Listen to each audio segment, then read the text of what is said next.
This week's Torah Parsha is Parsha Naso, and it's actually the longest Parsha in the Torah, single Parsha. 176 psukim. Get paid double this week. It's a lot of repetition. Right, that's true. That's true. Numbers.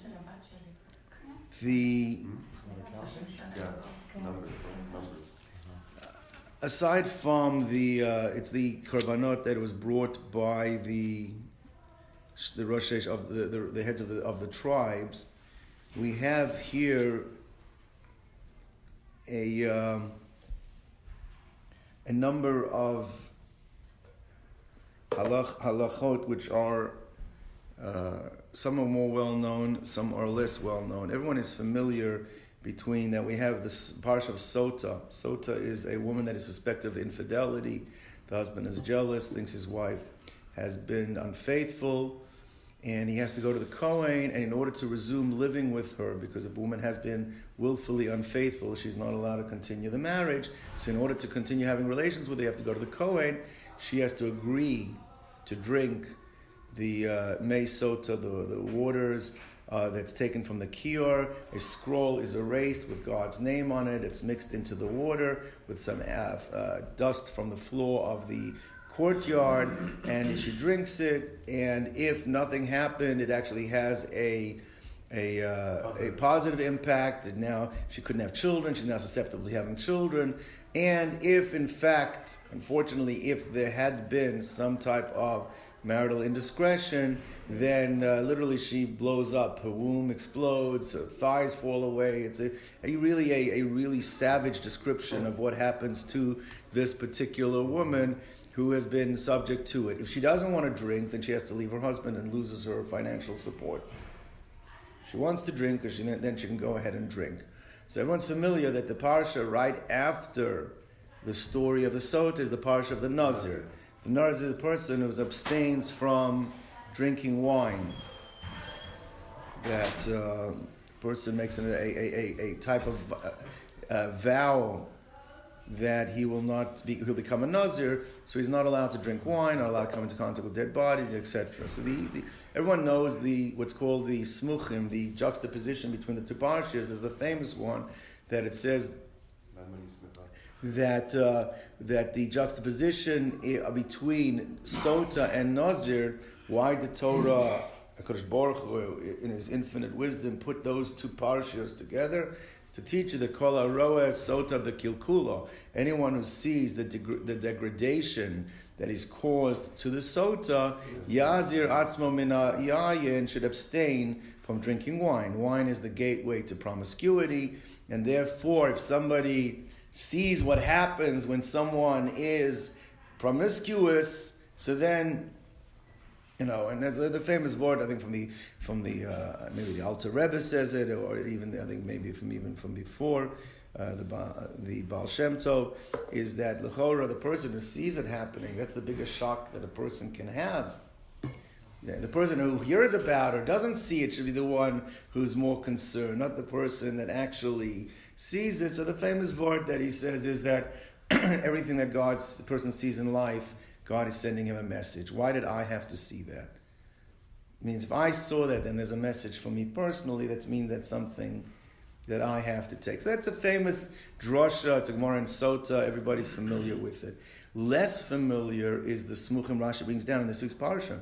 Right before the parsha of sotah is the requirements that one has to take trumas and maasros. You have to take tithes.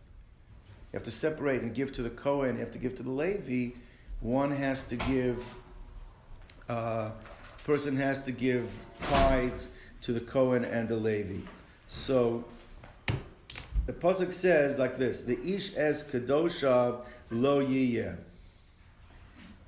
That a person's, the simple reading Rashi brings down, the holy things that a man has to separate to give to the Cohen Levi, it's his to determine. It means the Cohen can't forcefully come and take on his own. He can't just take it. That the person gets to determine, as a tovas hana, the benefit of who you want to give to, which Cohen is the Yisroels. The farmers can make that choice himself. And then the pasuk is, Ish asher yiten la Cohen lo yiyeh. What a man gives to the Cohen shall be his. Lo yiyeh shall be lo yiyeh. Rashi says that if you give to the Cohen lo yiyeh, you'll have a lot of money. If you give to the Cohen, you give tzedakah, you give tithing, lo yiyeh, then you will be blessed with an abundance. Then Rashi brings down another drasha. Rashi says, so that's the end of the psukim. And then it goes into the Parsha of Sotah.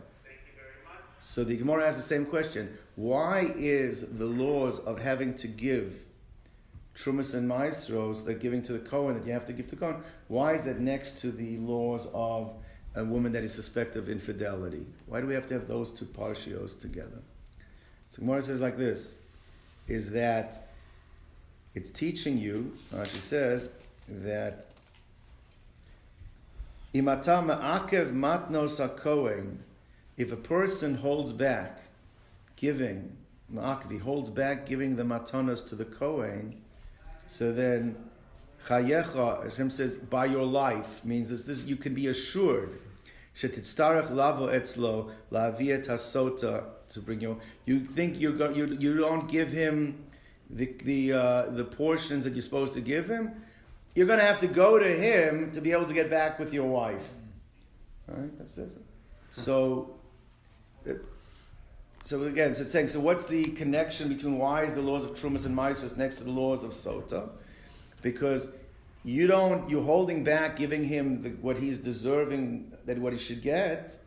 So then Hashem orchestrates, that it seems to be chayecha, that you're going to have to go back to him. You're going to have to bring your wife to him to give her the water to be able to permit. So the Maharal asks the question. He says that could have been done with any halacha that's involving the Kohen, right?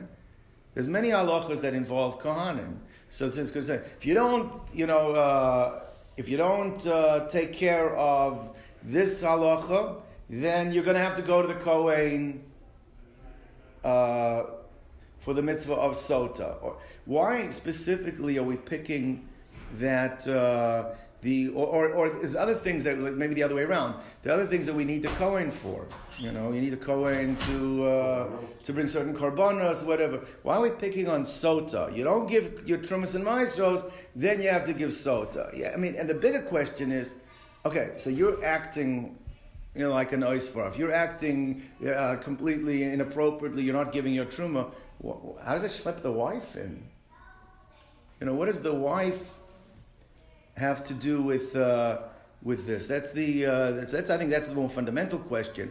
You want to tell me there's a midah? Somehow we have to figure out what the midah connected midah, the quid pro quo. You don't give trumas and maasros, so then this is going to happen. So you're going to now have a situation where your wife is okay. We have to figure out why that's connected. But more than that, you did something wrong. Why should it involve your wife now being suspected of having done something wrong? I think that's a much deeper question. There's a sefer that I think it's called Kol Eliyahu. It's a little blue sefer. I got it as a bar mitzvah gift. That one of my Rabbeim. It's very interesting. The gifts. People remember the gift of giving a sefer. Things. I cherish this. It was written in his hand. It's funny. I even saw it was erased. It had in it something else written there, and he erased it, and he gave it. But still, it's like one of my more cherished gifts. You give a gift that your Rabbi gave you, or something gave you, and that's my father gave me sforim, things like that. It's like you give a check or whatever. It doesn't have the same meaning, Even though in the big picture, maybe something like, it's better put in the bank account. But there are certain things that people remember if people have that connection. So I have a sefer called Kol Eliyahu. The Vilna Gaon did not write any svarim himself. His Talmidim. So therefore, it's like one of those things where, like anything that the people perceive to be brilliant. Oh, it was from the Vilna Gaon. Like anything. It's like is the Kotzker. There's certain divrei Torah they always say about certain people. So this thing, I guess the person who's collecting these, he says from the Vilna Gaon. I showed it to my Rosh Hashiva. And he said, the Vilna Gaon never said this. He doesn't believe the Vilna Gaon would ever have said this. I'm going to share it with you because I want to tell you what he did tell me the pshat is. But he's dealing with this question. What's the connection between the laws of Trumas and Maasros and the sotah.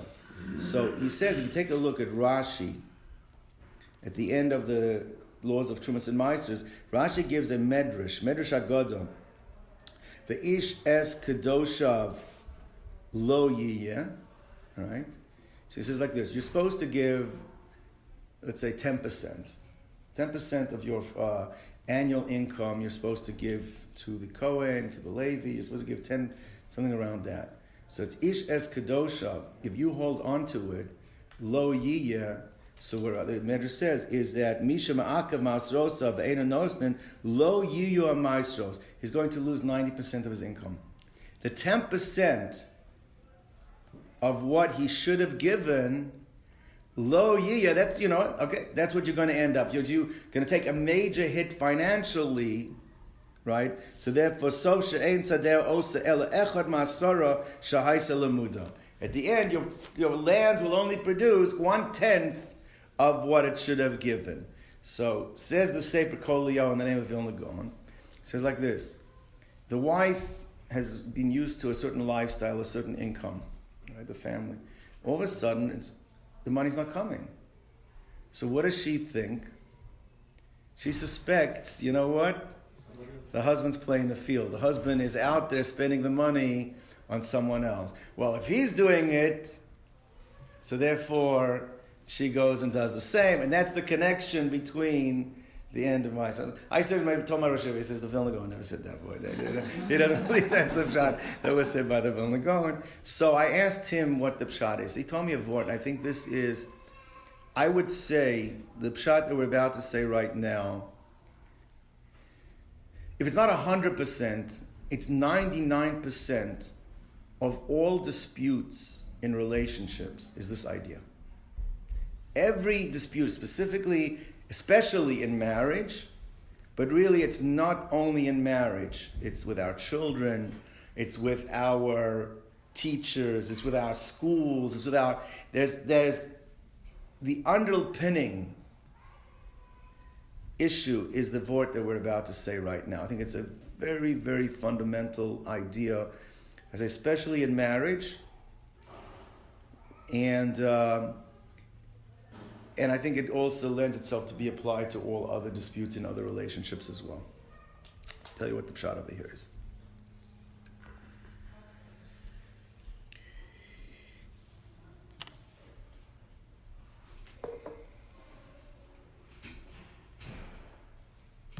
The pasuk does not say.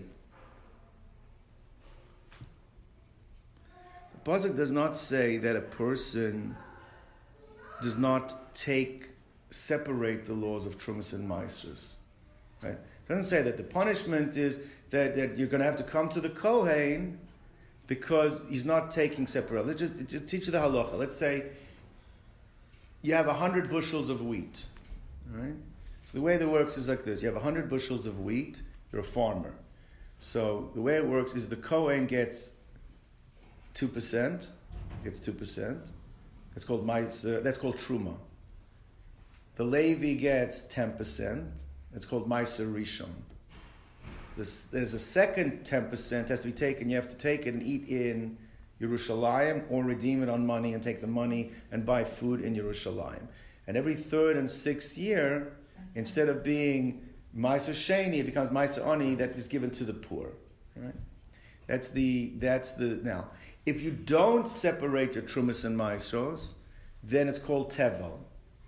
The pile is called Tevel, which is a Chiyuv Misa B'dei Shamayim. It's a severe punishment, meaning if you eat from produce that comes from the land of Israel, and you did not separate Trumas and Maasros from it, so it's Tevel, it's Chiyuv Misa B'dei Shamayim, which is, by the way, something that we have to be just very, very careful with. Everyone says, buy Israel. So you've got Jaffa oranges. Everyone wants to buy. You need to make sure that the produce that we're getting here, when they're selling it, it has Trumas and Ma'aser separated from it. Because otherwise it's prohibited. Even those days? What's that? Even today. So you have to make sure. If you look you look at a lot of the kibbutzim, the olives or the... you see the hashgacha, and it will say Lo chashash tevel, or that they've taken trumas and ma'asros. But the export stuff that goes for export, very often, and depending where it's coming from too, very often some of the Palestinian territories it's considered that they don't take. So you need to find out if it's done with a hashgacha, because then it creates a whole separate problem, because separating trumas and ma'asros, in Israel they have to do it. I go to my brother-in-law lives in Tzufim in the Shomron. He goes to his backyard, and the kids get around the table, they take the oranges, they divide up a little piece. There's a special matbea, a special coin that you put onto the kedusha for Ma'aser Sheni. I mean, it's beautiful. You grow up, you learn the laws of mitzvahs at Tluyas Ba'aretz. You come with all the Americans that come to Israel for their year of Shnat Limud Ba'aretz. They have no idea. The first shiurim in most of these yeshivot is how do you separate trumas and ma'aser, because if you don't separate it, then it's tevel, and it's really a serious prohibition, right? So therefore you have to be careful. As I'm saying, if you buy Israel, it's wonderful, but just make sure that what you're buying has had its meaning, and there's other issues, shvius and shmita, things like that, shmita and things like that, that's a separate issue, but I'm talking about the laws of tevel. Now, if you read the Rashi correctly, what does the Rashi say? Rashi doesn't say that if a person eats tevel, he doesn't say that the person's eating tevel, that he's not separating the pile, right? In order to remove the isur tevel, all you have to do is separate it. Once you separate it, there's a second mitzvah. What's the second mitzvah? Give it to the Cohen. Rashi says over there, kol ha'ma'akev et masrotav. He's holding it back. What does holding it back mean? Holding it back doesn't mean that he's eating tevel. Holding it back means that the person's separated, right? He's just holding it, he's holding back from giving. Let's understand what's the pathology there. You're keeping the mitzvah because you don't want to eat tevel. You don't want to eat the tevel. You separate it, but you're holding it back. You're holding it back. What is that? What is that? I see that phenomena. Sometimes you have people that I deal with that make donations to the school. All right? You have to go chase them. You have to chase them. What's the pathology? What's the mentality there? It's hard to release it, to give it all the It's more than that. It's more than that, because I can't eat it anyway, especially by the. I'm not allowed to eat it anyway. It's not like it's sitting there on my shelf. So what is it? It's control. I'm control. You need me. Yeah. I'm controlling you on my agenda. It's coming. I am showing you who's boss. Who's your daddy, right? I'm in charge. I am showing you who's in charge. That's the mentality over there. I am showing you who's in charge. Well, right? But what's the limit of it, like time wise? Usually it's 3 regalim.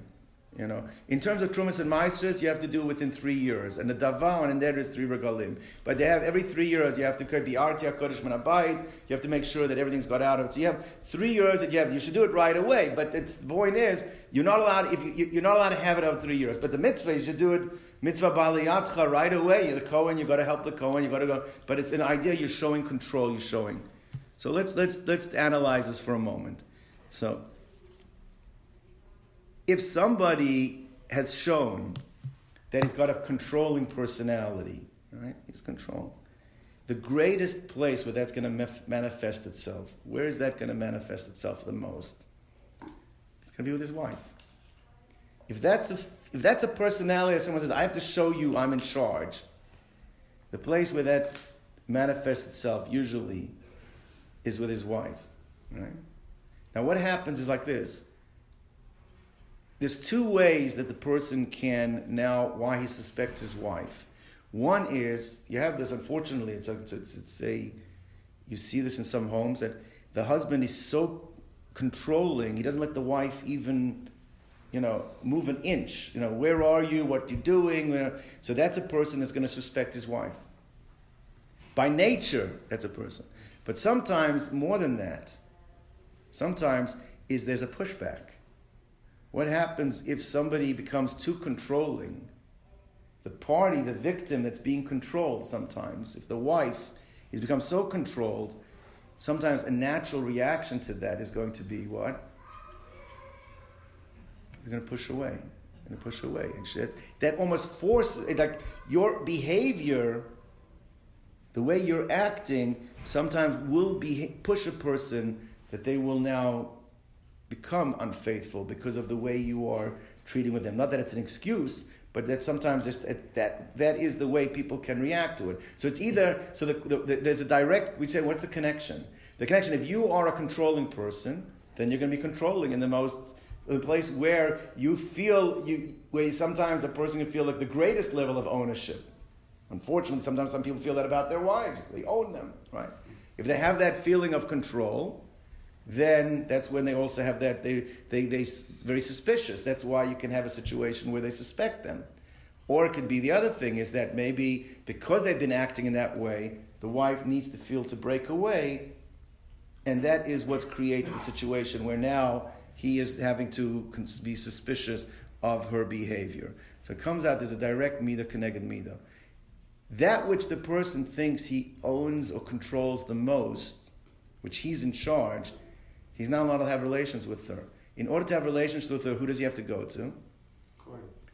The Cohen, the person who he was telling, I own you and I control you. What does HaKadosh Baruch Hu orchestrate over here is? He controls you. No. You can't, the wife who you think you have the greatest control over, you can't even have relations with her until you go to the Cohen. So we'll see who needs who. That's the midah keneged midah. Chayecha, that you're going to end up going to him. That's the midah keneged midah. But it's a power play. This is all about a power play. It's all about the control. He's a religious Jew. He doesn't want to eat tevel. So what? But he's ma'aker. He's holding on to it. He's making a power play. Power play? That's what happens. A person has that type of personality, controlling personality. It's going to impact on his wife.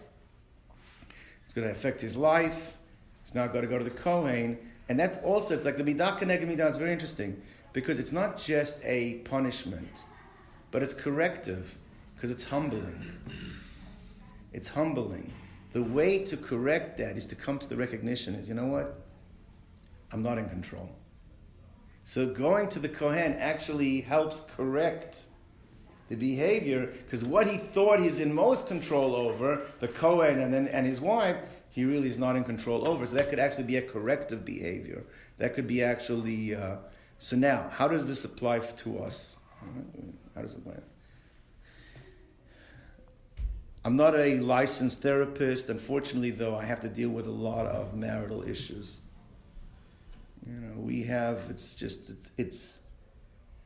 In any given year, I could have at least 5 or 6 restraining orders that I'm dealing with in a school. And it gets worse. It doesn't get better. I mean, you think of the Nebuch, it gives you a whole nother outlook on the kids when you see what's going on in there. But 99% of the time, the issues are not the issues. The issue is who's in control. Who is in control? It's power play. The husband with the wife pushing back on the husband, the wife controlling the husband. You see it, we see it in our own lives. Sometimes you never got, no one in this room fights with their spouse, okay? But for those people that do, sometimes you get into a fight with a spouse and then you don't even remember what are you fighting about. It becomes because the issue that was the issue is really not the issue. Almost always the issue, the underlying issue, is a control issue. It's the principle. It's never the principle. It's always the principle. It's not the principle. It's the control. And I think taking it a step further, if we really are honest with ourselves, a lot of the issues we have with our kids, we might think that these are the issues, or the issues we have with our school. We might think these are the issues. But very often, I'm not saying this, and there are real issues that people deal with, but very often, sometimes those issues will even go away. But what remains is that power struggle, that power play, that control issue. That becomes the issue. And it's it's just stepping back and recognizing, okay, once we know that that's the problem, then I can understand how to correct it. I can understand how to deal with it. So it's not as much the details, but it's the underlying issue that's there. And that, I think that's an unbelievable message. I mean, it gets going back to the Maral's question. The Maral says, what are you schlepping the wife in here? So the guy he's ma'akav his trumas and meisters. So you're punishing the wife? No, it's a natural outcome. If we ourselves are into power plays and we're into controlling issues, it's going to have a natural impact. It's a domino effect by everything that surrounds us. Yes, today it's the Cohen, tomorrow it's going to be the wife, the next day it's going to be the children. And as I said, it's not, in certain degrees, it's an extreme. You hear about these people that they lock their wives up and they can't, step every minute of the day. They have to be accountable for where they are. But for most of us, it might not be in the extreme. But there is that outer layer. It doesn't have to necessarily be a husband and wife. It could be a wife over a husband too. I mean, control. There is in business there is a merger, and there's a takeover. You have different, marriage could be the same thing, Marriage could be a merger, marriage could be a takeover. The question is, who's taking over who? Right? Who is absorbing who? That could be, and that's where we have to be very, very careful with in terms of, it's all about self-reflection, understanding what is pushing our buttons, why are we getting upset, what are the real underlying reasons, and if it comes down to it's a question of control, then the person have to realize, sometimes you have to give up control. Or the healthier way is that it's not a question of giving up the control, is that we're trying to get, I want to accomplish what you want in life, and you want to accomplish what I want in life, so I'm not giving up anything, because allowing you to accomplish what you want to allow is really what I want, instead of you doing something against what I want. Right? The smart way to run a marriage is get everything done that you want to get done, but make the other spouse think that they're the ones that are doing it. That's the way to get it done. So you actually are, but nevertheless, the point is that where there's friction, especially in situations of marriage, the friction usually can circle back to a situation of control. In the extreme level is where you can have sometimes the infidelity. That's the way to break away. The way to break away from the control. And I think that's something we all have to be cognizant of and hopefully work at. And it's work, and that will make our lives more fulfilling, our marriages more fulfilling.